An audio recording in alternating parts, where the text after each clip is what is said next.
22 फरवरी 2026 Mexico की सेना ने एक ऐसा ऑपरेशन किया जिसने पूरी दुनिया को हिला दिया। खलीस्को राज्य के एक छोटे से कस्बे तपाल्पा में मैक्सिकन आर्मी के स्पेशल फोर्सेस ने घेराबंदी की। गोलियां चली, धुआं उठा और जब धुआं हटा तो खबर आई जो सालों से सब सुनना चाहते थे। एल मेंचो मारा गया, वो इंसान जिस पर अमेरिका ने $15 मिलियन का इनाम रखा था, वो इंसान जिसे दुनिया का सबसे खतरनाक कार्टेल बॉस माना जाता था। आज हम उसी की पूरी कहानी सुनेंगे, शुरू से लेके उस आखिरी दिन तक। नेमेसियो रुबेन ओसिगेरा सर्वांतेस, यही था असली नाम। जन्म हुआ 17 जुलाई 1966 को मेक्सिको के मिचोआकान राज्य के एक गरीब किसान परिवार में। बचपन में एवोकाडो के खेतों में काम किया, प्राइमरी स्कूल भी पूरी नहीं की, लेकिन दिल में एक आग थी। जवान होने पर उसने 2 काम किए। पहले पुलिस ऑफिसर बना, हाँ वही एल मेंचो जो बाद में पुलिस का दुश्मन बना, कभी खुद पुलिस में था। फिर वो अमेरिका चला गया, कैलिफोर्निया में रहा और वहीं ड्रग ट्रैफिकिंग की दुनिया में खिंच गया। 1994 में कैलिफोर्निया में उसे हेरोइन की तस्करी के आरोप में गिरफ्तार किया गया। 3 साल जेल काटी। सजा पूरी होने के बाद उसे मेक्सिको डिपोर्ट कर दिया गया। लेकिन ये हार नहीं थी, ये तो उसकी असली कहानी की शुरुआत थी। मेक्सिको वापस आकर नेमेसियो ने मिलेनियो कार्टेल और फिर सिनालोआ कार्टेल में काम किया। वो एल चापो के साथ था। उसने क्राइम की हर बारीकी सीखी। 2010 में उसने एक बड़ा कदम उठाया। उसने अपना खुद का कार्टेल बनाया, नाम दिया कार्टेल खालिस्को नुएवा जेनरेशन, CJNG। खालिस्को के गुंजालेज वलेंसिया परिवार से रिश्ते बनाए। उन्होंने CJNG की फाइनेंसेस और लॉजिस्टिक्स संभाली। CJNG का तरीका बाकी कार्टेल से अलग था। एल मेंचो ने कार्टेल को आर्मी की तरह ट्रेन किया। Drones, rocket launchers, armoured vehicles, CJNG के पास सब कुछ था। बहुत कम समय में CJNG मेक्सिको के 21 से ज्यादा राज्यों में फैल गया और 40 से ज्यादा देशों में इसका नेटवर्क बन गया। Americas, Europe, Australia, China, South East Asia तक। अमेरिका में फेंटेनिल और मेथेम्फेटामीन्स की बाढ़ लाने में CJNG सबसे आगे था।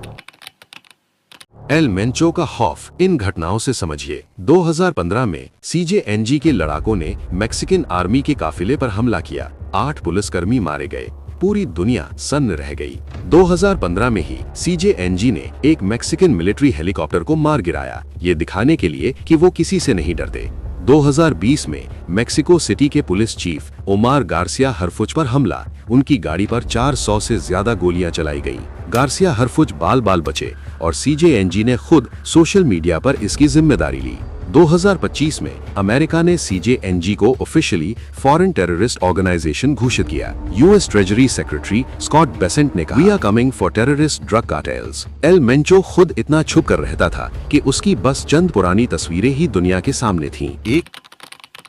एक एक करके एल मेंचो के करीबी पकड़े जाते रहे। उसका बेटा एल मेंचीटो अमेरिका में लाइफ सेंटेंस प्लस 30 इयर्स की सजा काट रहा है। उसका भाई एंटोनियो टोनी मोंटाना 2022 में ग्वादालाखारा में गिरफ्तार, 2025 में अमेरिका एक्स्ट्राडाइट। उसका दूसरा भाई अब्राहम डॉन रोडो फरवरी 2025 में फिर से गिरफ्तार। दामाद एल गोचो कैलिफोर्निया में पकड़ा गया, जून 2025 में मनी लॉन्ड्रिंग का गुनाह कबूल किया। पत्नी रोजालिंडा गुंजालेस वलेंसिया मेक्सिको में फाइनेंशियल क्राइम्स के लिए गिरफ्तार। एल मेंचो का पूरा परिवार कानून की गिरफ्त में आ चुका था, लेकिन एल मेंचो खुद अभी भी आजाद था, कुछ और दिनों के लिए। 22 फरवरी 2026 रविवार की सुबह जालिस्को राज्य के छोटे से कस्बे तापाल्पा में ग्वादालाखारा से करीब 90 किलोमीटर दूर MA के स्पेशल फोर्सेस को इंटेलिजेंस मिली एल मेंचो यहाँ है, और ये इंटेलिजेंस अमरीकी अधिकारियों की मदद से जुटाई गई थी। सेना ने घेराबंदी की, ऑपरेशन शुरू हुआ। CJNG के लड़ाकों ने जवाबी फायरिंग की, भयंकर मुठभेड़ हुई।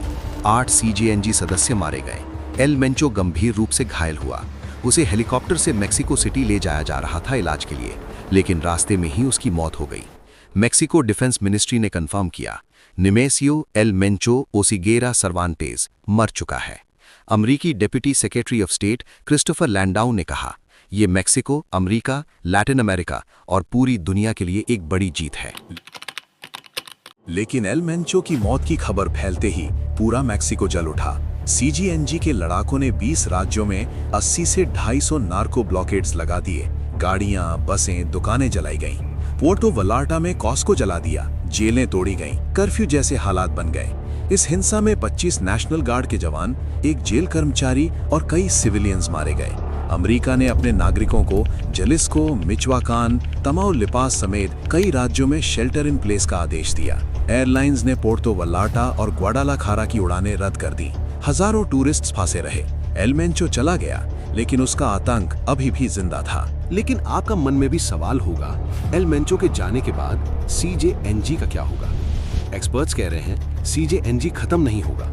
उसका उत्तराधिकारी कोई नहीं है। बेटा जेल में, भाई जेल में। अब रीजनल बॉसेस में पावर स्ट्रगल शुरू होगी, जैसे एल चापो के बाद सिनालोआ कार्टेल में हुआ था।